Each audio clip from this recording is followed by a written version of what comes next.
Summary of Holly written by Stephen King. Chapter 1. The city, with its worn charm and echoes of a bygone era, whispered tales of yesteryears through its aging structures. Nestled beside a lake, also showing signs of the relentless march of time, it painted a narrative of resilience and decay.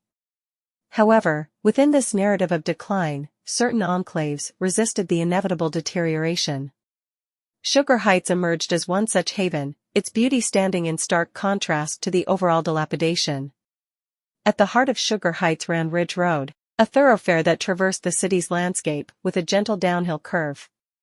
Stretching from the prestigious Bell College of Arts and Sciences to the serene Deerfield Park, Ridge Road was adorned with elegant houses that bore witness to a more prosperous era. These dwellings, primarily Victorian in style, featured impeccable paint jobs, bow windows, and intricate gingerbread trim, showcasing the affluence of their occupants.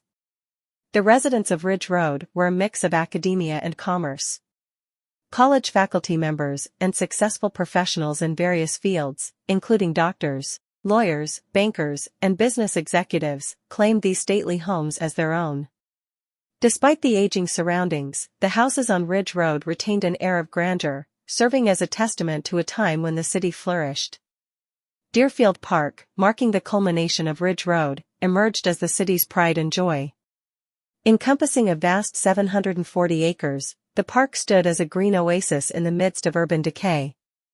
A dedicated team of gardeners toiled to maintain its splendor, ensuring that Deerfield Park remained a sanctuary for those seeking refuge from the city's challenges. As the grandeur of Sugar Heights unfolded, a dichotomy arose within the park itself.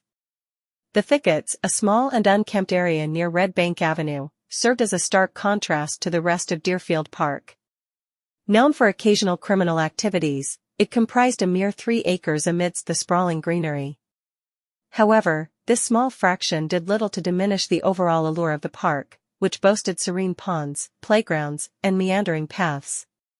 Despite its numerous attractions, the absence of a public pool became a point of contention. The city council periodically broached the subject, only to table the discussion repeatedly due to financial constraints. Even in the face of such debates, Deerfield Park remained a symbol of natural beauty, with its ponds reflecting the tranquility of swans and ducks gliding gracefully. On a particular night in October, the city offered a weathered yet inviting embrace. The air, warm for the season, carried a fine drizzle that deterred most from venturing outdoors. However, amid this quiet night, a lone figure persisted, a dedicated runner named Jorge Castro. A man of letters, Jorge taught creative writing and Latin American literature at the college. Jorge, despite his academic pursuits, proudly identified himself as American as pie de manzana. Having turned 40 that July, he found himself at the crossroads of youth and middle age. The illusions of perpetual youth that had accompanied his earlier success as a young author were fading. 40 was the age when self-deception could no longer disguise the inevitable effects of time. Faced with the realities of aging, Jorge embarked on a conscious journey of self-care. He embraced a regimen that prioritized health, incorporating choices like morning orange juice for potassium and antioxidant-rich oatmeal for breakfast. Red meat found its place only once a week, and when cravings for snacks arose, a can of omega-3 rich sardines became his go-to option. Exercise became a cornerstone of Jorge's routine. Simple morning exercises and evening runs became his rituals to maintain the machinery of his body, recognizing that at 40, there was no trade-in option for the aging vessel. As he navigated Ridge Road on that October night, the Victorian houses served as silent witnesses to his commitment to stave off the encroaching effects of time. Despite Jorge's dedication to health, the narrative hinted at an unexpected twist in his fate. The fine drizzle that kept most indoors provided a backdrop to Jorge's solitary run, the rhythmic beat of his shoes echoing on the damp pavement.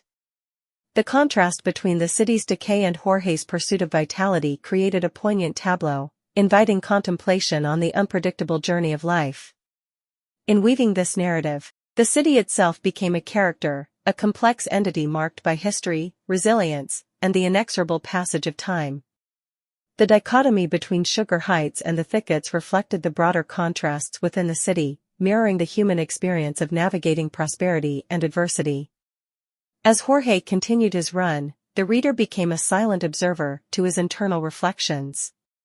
The symbolism of Ridge Road, with its gentle downhill curve, echoed the trajectory of Jorge's own life as it approached the metaphorical Deerfield Park, the culmination of his journey, whatever it may entail. The overarching theme of the story encapsulated the tension between human efforts to preserve vitality and the unpredictability of fate.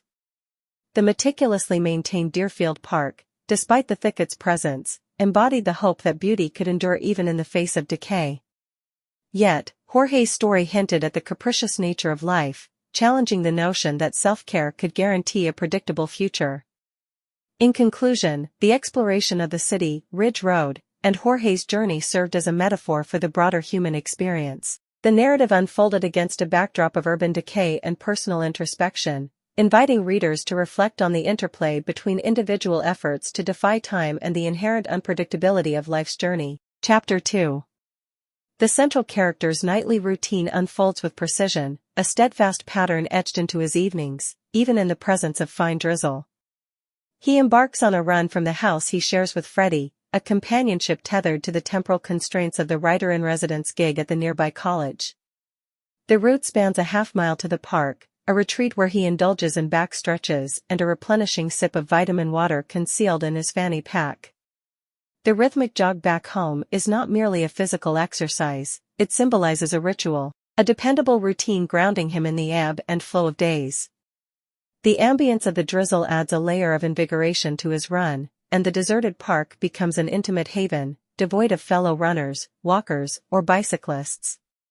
The latter, notably, incite irritation with their obstinate adherence to the sidewalk, disregarding the adjacent bike lane. In the solitude of the evening, he relishes the absence of navigating through a sea of cyclists. The narrative subtly delves into societal nuances, using the bicyclists as a metaphor for individuals who insist on their path despite more appropriate alternatives, a commentary on the rigid patterns people sometimes adhere to in the face of sensible alternatives. Yet, despite the quietude, an exception exists, a lone figure, the old poet, unfazed by the drizzle and bundled in a parka even in the mid-50s temperature. She becomes a poignant presence, a testament to the enduring pursuit of creativity. The poet's dedication to her craft transcends physical discomfort. She remains outdoors in the damp cold, driven by the elusive promise of a poem awaiting expression. Her frailty, encapsulated in her weight and sensitivity to the cold, contrasts sharply with the resilience of her artistic spirit. The writer juxtaposes the physicality of the run with the metaphysical journey of the poet, emphasizing the diverse manifestations of routine and dedication. The poet, weighed down by her doctor's admonishments about her weight, exists in a realm where the cold and damp are secondary to the urgent need to extract a poem from the misty night. This compelling narrative choice illuminates the internal struggles of an artist, where the quest for creative expression takes precedence over physical comfort. Her contemplation of the mist and the ensuing poem reveals the intricate interplay between the external environment and the internal creative process. The narrative briefly detours to the observation of a young man, perceived as very young by the octogenarian poet, who traverses the road with youthful vigor. The description draws a parallel between him and a character from The Princess Bride, highlighting the poet's ability to weave literary allusions seamlessly into her observations. The vivid portrayal of the young runner, with long dark hair and a distinctive mustache, serves as a testament to the poet's keen eye and her capacity to find inspiration in the mundane. As the young man races by, the poet's train of thought shifts to the concept of clappers, leading her mind to bells and the streetlight directly in her line of sight. This introspective moment captures the intricate workings of her creative mind, wherein associations trigger potential poetic expressions. The struggle to find the right words is palpable, yet the poet succeeds in lifting the lid on her burgeoning poem with an initial observation about the mist and the streetlights. The internal monologue provides readers with a glimpse into the poet's thought process, revealing the meticulous consideration given to word choices. The rejection of the term halos as expected and lazy showcases the poet's commitment to avoiding clichés and opting for a more nuanced expression. Despite the prosaic nature of her initial formulation, the poet recognizes it as a starting point, a foothold into the realm of her impending creation. The narrative reaches its denouement with the disappearance of the young runner into the darkness, prompting the old poet to rise from her perch. The physical pain in her hips, a stark reminder of her advanced age, accentuates the effort required for her to transition from contemplation to action. The scene closes with the poet shuffling into her house, a poignant moment that encapsulates the intersection of physical frailty and creative vitality. In conclusion, the 1,000-word exploration of the provided passage delves into the structured routine of the central character's nightly run, the societal observations interwoven within the narrative, and the poignant portrayal of an elderly poet's relentless pursuit of inspiration. The juxtaposition of physical routines and creative endeavors creates a rich tapestry, underscoring the multifaceted nature of human experience. Chapter 3.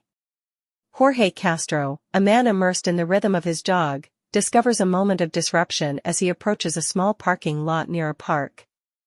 The ambient mystic glow of old-fashioned lamps illuminates the scene, where an elderly couple, Professor Emily Harris and her husband Rodney, grapple with a wheelchair and a dead battery. The van, adorned with a distinctive wheelchair logo on its blue and white license plate, stands as the focal point of the encounter. Recognizing Jorge, Professor Harris seeks his assistance. It becomes apparent that Rodney, a fellow professor, is disabled and in need of help. Despite the wet conditions and Jorge's jogging fatigue, he agrees to aid them. As Jorge prepares to maneuver the wheelchair up a ramp, he becomes subtly aware of peculiar details, such as the unfamiliar blue and white license plates and the absence of the van from his usual observations on Ridge Road. The mundane act of helping quickly transforms into an unexpected twist. A wasp sting disrupts Jorge's focus, triggering an allergic reaction. Struggling to maintain control, Jorge's vision blurs, and his strength wanes. In a dramatic turn of events, Rodney reveals a hidden switch, effortlessly guiding the wheelchair into the van. The incapacitated Jorge becomes their captive, unwittingly falling into a plan set by the Harrises. Professor Harris swiftly zip-ties Jorge's wrists, securing his compliance. The couple's true motive emerges: they have successfully captured Jorge, referring to him as the son of a bitch. The revelation paints the seemingly innocent encounter in a darker light, hinting at a mysterious background that Jorge is now entangled in. Emily and Rodney, with calculated precision, load the unconscious Jorge into the van.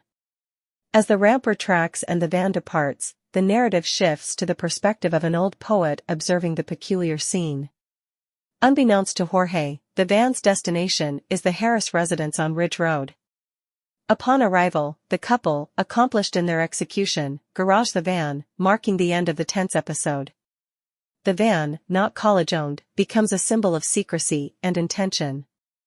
The mist swirling around Ridge Road acts as a metaphorical curtain, concealing the van's activities like halos around streetlights. The abrupt shift from a seemingly ordinary act of kindness to a calculated abduction raises questions about the Harrises' motives and Jorge's role in an unfolding narrative. The well-coordinated actions of the couple, their use of a van with out-of-state plates, and the deliberate concealment of their activities add layers of mystery to the unfolding story. As the mist settles around Ridge Road, the reader is left with a sense of anticipation, compelled to unravel the intricacies of the narrative. The enigmatic nature of the Harrises, their connection to Jorge, and the unforeseen turn of events create a compelling foundation for a larger and more complex story, leaving room for speculation and intrigue.